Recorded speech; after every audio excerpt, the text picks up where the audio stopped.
Estate बेटा 17/18 है, रीट का पेपर है उस दिन बेटा राजस्थान का।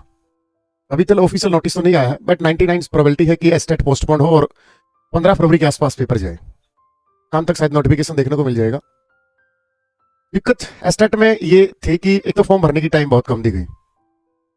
अभी तो एस्टेट लिया था आपने, फिर एकदम से फिर एस्टेट ले लिया, आप डेट अनाउंस कर रहे हो, 10 दिन फॉर्म भरने के दे रहे हो। या तो फिर फॉर्म भरने के कम से कम सुप्रीम कोर्ट की गाइडलाइन भी है कि कोई भी बॉडी, स्टाफ सिलेक्शन कमीशन है किसी भी स्टेट का या कोई भी बॉडी है जो एग्जाम कंडक्ट कराती है, there should be minimum 21 days, 21 दिन मिनिमम होने चाहिए। आप उसी दिन एक बड़ा एग्जाम, दक्षिण हरियाणा लगभग रीट का पेपर देता है, क्योंकि देखो राजस्थान के जो लगते जिले हैं वो भी हरियाणा का पेपर देते हैं, दोनों के आपस में तैयारी करते हैं।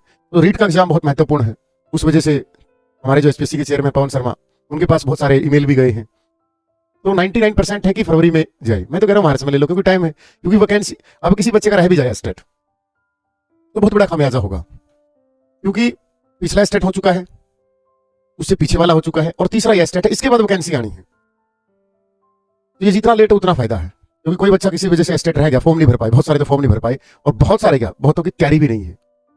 हमें आसान लगता है कि 150 में से 90 नंबर लेने हैं, तो पेपर में आता है तो ये सीटेट नहीं है कि निकल जाएगा, क्योंकि तैयारी में टाइम लगता है बेटा। 4-5 महीने तो डेडिकेट होकर किसी एग्जाम में लगते ही लगते हैं, क्योंकि आपको यहाँ पूरी पेडागोजी, साइकोलॉजी, आपको हिंदी भी पढ़नी है, इंग्लिश भी पढ़नी है, आपका सब्जेक्ट भी पढ़ना है, और अब तो हरियाणा जी की भी पढ़नी है 10 नंबर की।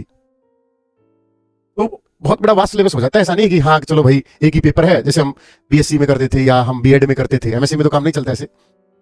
तो जैसे बीएड में चलो एक दिन पढ़ लिया, प्रैक्टिकल हो गई, बीएड कर लिया हमने, उसमें यहाँ काम नहीं चलता ऐसे, क्योंकि एस्टेट है, और एस्टेट बहुत अच्छा पेपर। आसपास जितने भी टेट होते हैं, चाहे वो दिल्ली हमारा सेंटर का सी टेट हो, चाहे हमारा रीट हो, या हमारा कोई और एग्जाम हो, यूपी टेट हो, पी टेट हो, पंजाब वाला हो, उनमें सबसे टफ हमारा एग्जाम माना जाता है एस्टेट।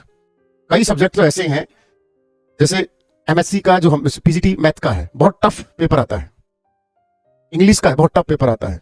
आपको वैसे ही लगता होगा एमए इंग्लिश, लेकिन एमए इंग्लिश प्लस नेट बहुत ब्रिलियंट बच्चा मिलेगा। तो एक तो तैयारी, समय कम देना, दूसरा रीट का एग्जाम होना, फॉर्म ना भरे जाने, तो बहुत सारे रीजन है। तो शाम तक शायद इसकी अपडेट मिल भी जाए। चांस है कि हाँ एस्टेट पोस्टपोन ही होगा, और हम तो दुआ भी करते हैं बच्चों के लिए, जो वैकेंसी जब आएंगी तो कम से कम जो बच्चा मेहनत करके अब 1.5-2 महीना, 1 महीना भी मिले, तो अपना एग्जाम क्लियर कर ले।